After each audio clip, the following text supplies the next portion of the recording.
साथियों,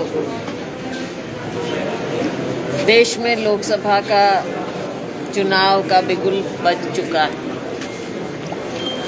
आज देश के हालात पर अगर रोशनी डालें हम,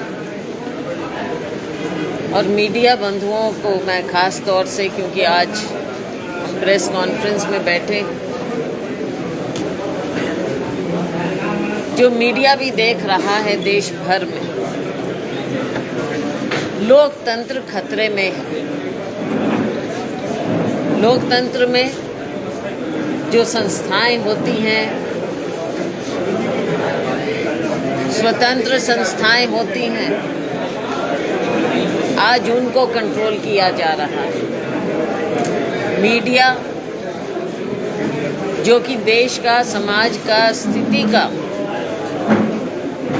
जो भी देश की परिस्थिति है उसका पहरेदार होता है, आज मीडिया को कंट्रोल किया जा रहा है। बड़े बड़े घरानों के हाथों में मीडिया दिया गया। तो मीडिया की स्वतंत्रता बड़ी मुश्किल में आ जाती है। जुडिशरी पर बार बार दबाव दिया जाता है, लेकिन जुडिशरी एक ऐसे संस्था है जिस पर लोगों का अभी भी विश्वास चल रहा है, और उसकी मिसाल आपने देखी। इलेक्टोरल बॉन्ड्स वाला मामला जब सामने आया,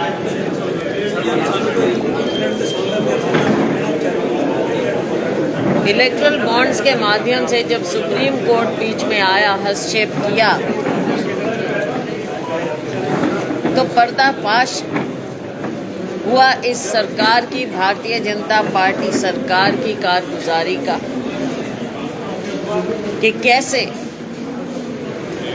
लोगों को दबाकर जो बिजनेस हाउस हैं उनसे कैसे पैसा ऐंठा गया है। और इसमें सबसे ज़्यादा पैसा कहाँ गया है, किस पार्टी को गया है और किन परिस्थितियों में गया है, कौन सी तारीखों को गया है, ये सारी बातें सामने आई। पहले केस करो, दबाव डालो और पैसा आपकी जेब में आए। ये बात अब देश में छिपी हुई नहीं। लोकतंत्र में जब हम स्वतंत्रता की बात करते हैं तो ऐसा लगता है कि ये तानाशाही की निशानियां हैं। अगर कोई कुछ बोलता है, चाहे कोई मीडिया का हो, उसके ऊपर सेंट्रल एजेंसियां और केस।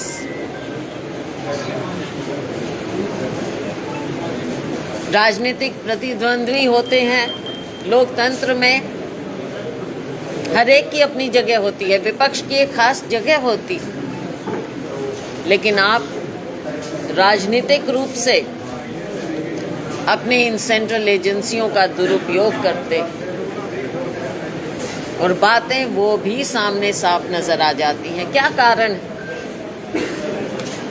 कि एक और अगर दूसरी पार्टी में हो, विपक्ष में कोई हो, उसके खिलाफ सख्त कार्रवाई, और जिस दिन वो भारतीय जनता पार्टी में चले जाएं, एकदम साफ सुथरे हो जाते हैं, गंगा स्नान हो जाता है उनका, सब कुछ धुल जाता है, सारे केस खत्म हो जाते हैं। ये भी आपने बार बार देखा। आज के दिन मुद्दे बहुत हैं। कहाँ गए 15 लाख लोगों की जेब में? आना 2 करोड़ तो मीडिया के माध्यम से देखा कि 40% संपत्ति देश की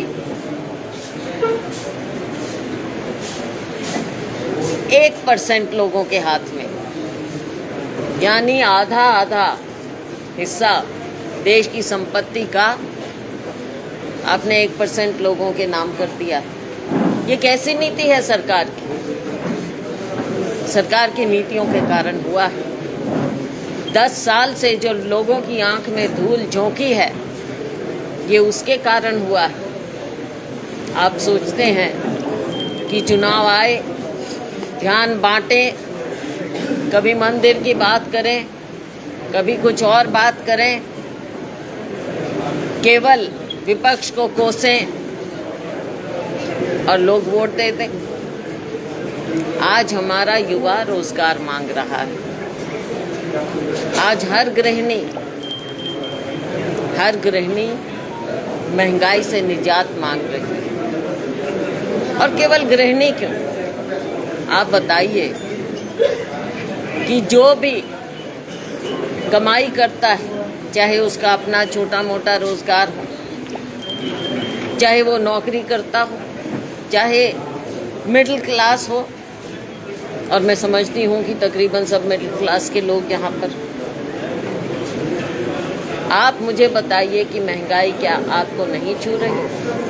जिसकी सैलरी फिक्स हो, जिसकी इनकम फिक्स हो और महंगाई बढ़ती जाए, घर के खर्चे, बच्चों की पढ़ाई की फीस, EMI कहाँ से भरेंगे? घर के खर्चे कहाँ से चलेंगे? तो साथियों, हमारे नेता राहुल गांधी जी ने इन सभी बातों पर ध्यान आकृष्ट करने के लिए देश में यात्रा की। 10,000 किलोमीटर, 3,500 किलोमीटर पैदल और उसके बाद 6,500 किलोमीटर बस यात्रा और पैदल लोगों के बीच में गए। हर वर्ग से उन्होंने बातचीत की। मुझे बताइए, माननीय प्रधानमंत्री जी ने किसी से कभी बातचीत की? कभी मीडिया को एड्रेस किया? कभी किसी का सवाल उन्होंने सुना? जवाब देना तो वो समझते हैं उनको जवाब किसी को देना ही नहीं। तो साथियों, समय है। आज के दिन अगर हम हरियाणा की बात करें, हरियाणा में जो मैं तो कहूँगी ड्रामा रचा गया चुनाव से फौरन पहले, क्या ज़रूरत पड़ी कि आप मुख्यमंत्री बदलें? व्यवस्था तो नहीं बदली, चेहरा बदला। लेकिन अब तो लोगों को लगता है कि चेहरा भी वही, व्यवस्था नहीं बदली है। क्या हासिल किया है? हासिल कुछ नहीं किया, लेकिन लोगों में असलियत सामने आ गई है। भारतीय जनता पार्टी की कमज़ोरी सामने आ गई है। कमज़ोरी ज़रूर लोगों को नज़र आने लगी है कि क्या कारण है। पाँव हिल गए थे, नींव हिल गई थी, ज़मीन पाँव के नीचे से निकल रही थी। तो चलो लोगों के सामने एक दिखा दें कि हम बदल रहे हैं, बदलाव ला रहे हैं। क्या बदलाव आया? कोई बदलाव नहीं आया। आपस में अलायंस तोड़ने की बात हुई, वो भी एक दिखावा है। वो आपने देख लिया। ये लोग पहले से चर्चा में ये बात थी, आम जनमानस में ये चर्चा का विषय था कि चुनाव आएगा और इनका अलायंस टूटेगा। ये दिखावा भी करना है और वो सामने हो गया। ये भी दिखावा हुआ है। तो जो इतने साल भ्रष्टाचार चला, उसका जवाब कौन देगा? क्या मुख्यमंत्री का चेहरा बदलने से ये सारी बातों के सवालों के जवाब नहीं मांगेगी जनता? तो साथियों, आज ये समय है, हमें पूरा विश्वास कि हरियाणा में हम 10 की 10 सीटों पर कांग्रेस पार्टी अपना दावा ठोकेगी। मजबूती से हम दावा ठोकेंगे। मैं जानती हूँ आप सवाल पूछेंगे, तो कुछ बातें हैं तो वो मैं आपके सवालों के लिए छोड़ देती हूँ, उनके जवाब मैं फिर दूंगी। अभी भी बोल सकती हूँ, लेकिन आप लोग पूछेंगे तो मैं जवाब दूंगी आपकी बात। आपका दावा करना है, कुछ प्रभाव पड़ेगा हरियाणा में? आपका दावा कहाँ से है? नहीं, बिल्कुल प्रभाव नहीं पड़ेगा, क्योंकि सबको लगता है कि ये केवल दिखावा किया गया है। अब अलायंस टूटना, चेहरा बदलना, कुछ नहीं आया है, उसका नतीजा भी नहीं दिखेगा, क्योंकि आपने जिस तरह से किया, व्यवस्था वही है, तो क्या फर्क पड़ेगा इस चीज़ का। जो आप 10 साल में लोगों के सामने आपने बात रख दी है, अब कैसे चेहरा बदल के वो फर्क पड़ सकता है। शैलजा जी, आपने मन कहाँ से बनाया है? सीएम जहाँ भी जाते हैं, सीएम से पहले एक्स सीएम का नाम इनॉग्रेशन पर आता है। यही बात है, केवल चेहरा बदलने से ना व्यवस्था ना फितरत कुछ नहीं बदला है। ये केवल दिखावा है, सारा सिस्टम वही है, सिस्टम वही चलेगा। 4-6 महीने में नए मुख्यमंत्री का लोगों के नाम भी नहीं, दफ्तरों में तस्वीर भी नहीं बदली जाएंगी, लोगों को क्या मालूम पड़ेगा। इसलिए किया, इसका मतलब ये है कि कहीं ना कहीं भारतीय जनता पार्टी को ये लगा कि उनका मुख्यमंत्री चेहरा जो था वो फेल हो गया, इसलिए शायद इनको बदलना पड़ा। आपका दावा कहाँ से? आपका दावा कहाँ से चुनाव लड़ेंगे आप? मैंने कोई दावा नहीं किया। नंबर 1 आपकी दिल्ली इच्छा क्या है? नंबर 1 कोई दावा नहीं किया है मैंने। आप जानते हैं, इंदर जी बैठे, सबसे पहले मेरा, जो मैं यहाँ पे आई थी 88 में, सबसे पहला इंटरव्यू आपने यहाँ पे, तो आप सब जानते हैं मुझे।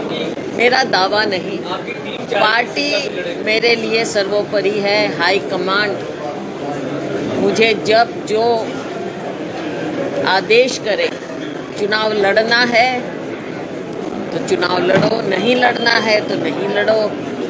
कहाँ से लड़ना है हाईकमांड फैसला करे, वो अपने सर्वे कराते हैं, वो अपना फीडबैक लेते हैं। तो जो मुझे आदेश होगा हाईकमांड का वो मैं मानूंगी।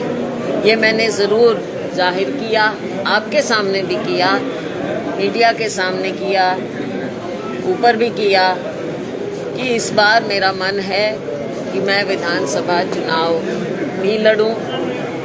उससे पहले लोकसभा चुनाव है, तो हाईकमांड फैसला करे कि लोकसभा में मुझे वो लड़वाएंगे, कहाँ से लड़वाएंगे, ये वो फैसला। सर्वे हमने सिरसा में फील्ड में किए हैं मैडम।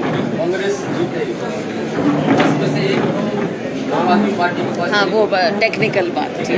चलो दो रह गई है। मैडम एक मिनट सवाल 1830 करोड़ का जो इनकम टैक्स का जो नोटिस आया है, वो इधर से खाते फ्रीज है सारे कांग्रेस के। ऐसी कांग्रेस के प्रत्याशी जो भी होंगे कैसे जीत दर्ज कर पाएंगे, कैसे चुनाव लड़ेंगे, क्या कैसे करेंगे, खर्चा कहाँ से आएगा, मतलब क्या रणनीति है आगे? ये आपकी बात बिल्कुल ठीक है। सबसे बड़ी पार्टी को इन्होंने कमज़ोर करने की जो ये कोशिश की है, लेकिन हमारे चुनाव हमेशा लोगों ने लड़े। पार्टी को दिक्कत का सामना करना पड़ रहा है, आर्थिक दिक्कत का सामना करना पड़ रहा है, इसमें कोई दो राय नहीं है। हमारे साथ जिस प्रकार से भेदभाव किया गया, हमारे अकाउंट में से पैसे निकाले गए इनकम टैक्स द्वारा, इनकी एजेंसी द्वारा। क्योंकि कोर्ट की बात पर मैं टिप्पणी नहीं करना चाहूँगी, लेकिन राजनीतिक रूप से जो हमारी पार्टी के साथ किया है, इसका जवाब लोग देंगे और हमारा चुनाव भी लोग लड़ेंगे, जनता हमारा चुनाव लड़ेगी।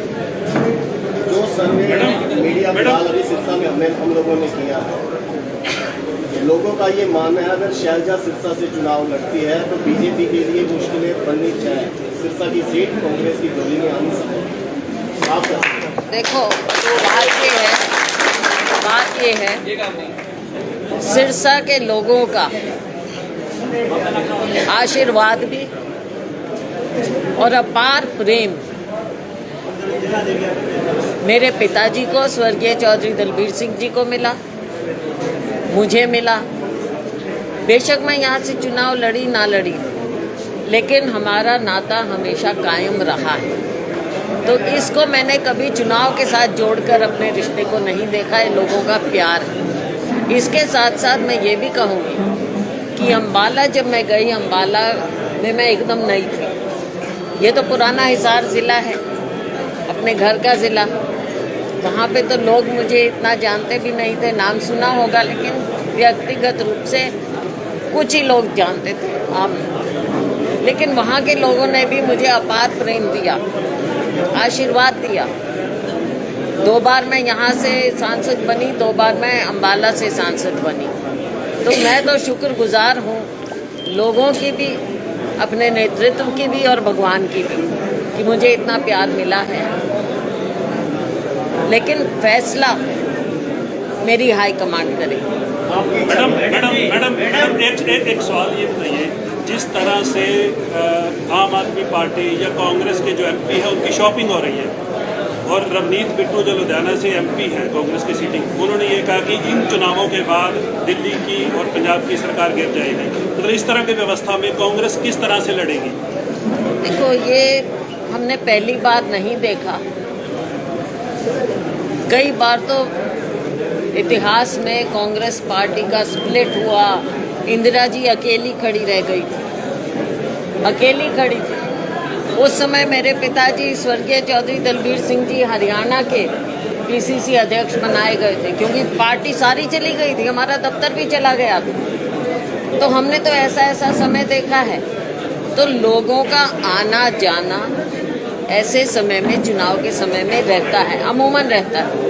मुझे नहीं लगता कि हमारी पार्टी ने कभी इससे कमज़ोरी पाई है, या लोगों की नज़रों में कभी पार्टी में ऐसा कुछ उसको और ढंग से देखा गया।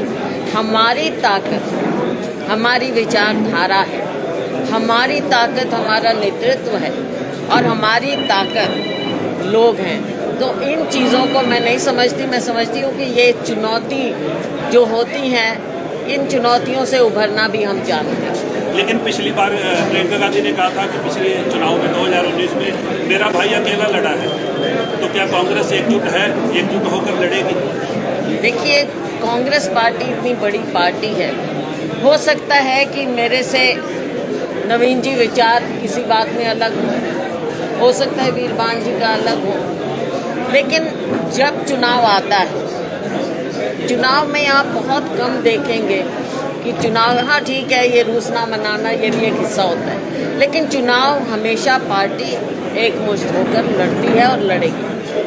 मैडम, एक चीज़ और मैं पूछना चाहूँगा, अगर हरियाणा में फिलहाल अगर एक मंच में इकट्ठे जाए तो क्या प्रभावी पड़ सकता है? कांग्रेस पार्टी एक है और कांग्रेस पार्टी बीजेपी पर हारी है, इसमें कोई शक नहीं रहना चाहिए। बाकी आपने गुटों की बात की है, अब उसको चाहे गुट कहेंगे या सबका अपना अपना आप समझेंगे कि इन्फ्लुएंस होता है, तो ये सब बातें हैं, सब अपने अपने हिसाब से करते हैं काम। पीछे हमने अपनी यात्रा की, आपने देखा उसका कितना बढ़िया नतीजा, लोग पार्टी के साथ जुड़े और लोगों ने पूरा साथ दिया। और मैं समझती हूँ कि जो हमने यात्रा की उसका भी असर पड़ा है हरियाणा में। जिस तरह से लोग 5-5, 6-6 घंटा कड़ाके की ठंड में रात के 11-11 बजे, 12-12 बजे तक हमें खड़े मिले, तो ये पार्टी के प्रति तो उनका लगाव था।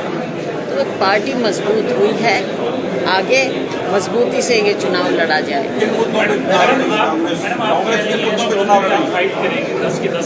नो सॉरी, अलायंस है 10 का। लेकिन आपकी जो कांग्रेस पार्टी है, अशोक कुमार अध्यक्ष बने थे, उस टाइम अध्यक्ष नहीं थे, जिला अध्यक्ष तक नहीं थे, और आज तक अभी तक कोई आपके जिला अध्यक्ष का संगठन नहीं बन पाया है। बीजेपी कहती है हमारे पन्ना प्रमुख तक बने हुए हैं, तो किस तरीके से आप ये फाइट करेंगे? तो सबकी अपनी अपनी बात है। कांग्रेस पार्टी कभी कार्डर बेस्ड पार्टी नहीं रही है। कांग्रेस पार्टी एक जन आंदोलन बनकर रही है हमेशा से। तो ये बात जहाँ मैं मानती हूँ, और मैंने खुद भी माना जब मैं अध्यक्ष थी, कि ये मेरे मलाल रहा मन में कि हम संगठन नहीं बना पाए। और मैं समझती हूँ कि हमारे साथी जो ज़मीन पर काम करते हैं, ये उनका हक भी होता है, उनकी पहचान होती है, और पार्टी में मजबूती आती है, इसमें कोई दो राय नहीं है। मैं नहीं कहूँगी कि कोई फर्क, लेकिन हमारी मजबूती हमारा वर्कर है और जनता में हमारा संदेश है, हमारे नेतृत्व का संदेश, हमारी विचारधारा। तो हमारे सभी लोग ज़मीन पर काम करते हैं, वो ओहदे के मोहताज नहीं हैं। ज़मीन पर सब लोग कांग्रेस पार्टी का काम करेंगे। संगठन होता वो एक अलग बात थी, बिल्कुल, लेकिन उसके बिना भी हमारे लोगों में कोई कमी नहीं है, कमजोरी नहीं। बीजेपी के चुनाव में अशोक तंवर बड़ी जीत का दावा कर रहे हैं, आपकी पार्टी के भी अध्यक्ष रह चुके हैं अशोक तंवर। देखो, चुनाव में जो भी चुनाव में उतरता है वो जीतने के लिए ही उतरता है, मैं ये समझती हूँ। लेकिन चुनाव तो जनता जिताती, चुनाव पार्टी के लोगों का मन, तो अब लोगों का मन क्या है, यहाँ की जनता, मुझे नहीं लगता कि भारतीय जनता पार्टी की तरफ है। और कैंडिडेट के बारे में मैंने आज तक भी कभी अपने ओपोनेंट के बारे में कभी मैंने व्यक्तिगत टिप्पणी नहीं की है और ना मैं करूँगी। भूपेंद्र सिंह हुड्डा भी कह चुके हैं कि शैलजा और रणदीप चुनाव लड़े तो कोई भी लड़ेगा, सब साथ हैं, हम भी साथ हैं।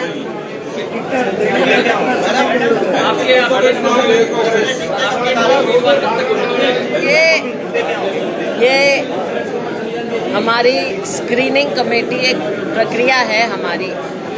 पहले स्क्रीनिंग कमेटी बैठती है, वो बैठ रही है, कई बार बैठ चुके, अभी फिर है 1-2 दिन में मीटिंग, और उसके बाद हमारी केंद्रीय चुनाव समिति है, वहाँ पर जाएगा मामला। हमें उम्मीद है कि अगले चंद दिनों में मामला होना चाहिए। ठीक,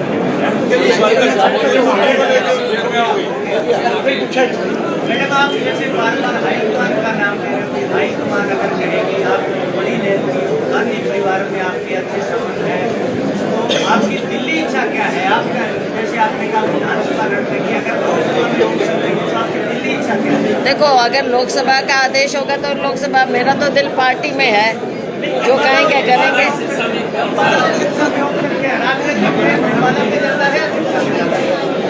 देखो, ये तो जब आप किसी माँ बाप से बच्चे के बारे में पूछते हो कि कौन सा बच्चा ज़्यादा प्यारा है, ऐसा तो होता नहीं। बाकी देखो, थोड़े दिन में आपको पता चल जाएगा कि मुद्दे क्या रहेंगे? मुद्दे क्या हैं? मुद्दे आज के दिन बहुत गंभीर मुद्दे हैं। सबसे पहले जो मैंने कहा, जो बेरोजगारी, देश के युवाओं के साथ, हमारी पीढ़ी के साथ धोखा हुआ है, किसान है उसके साथ धोखा हुआ है।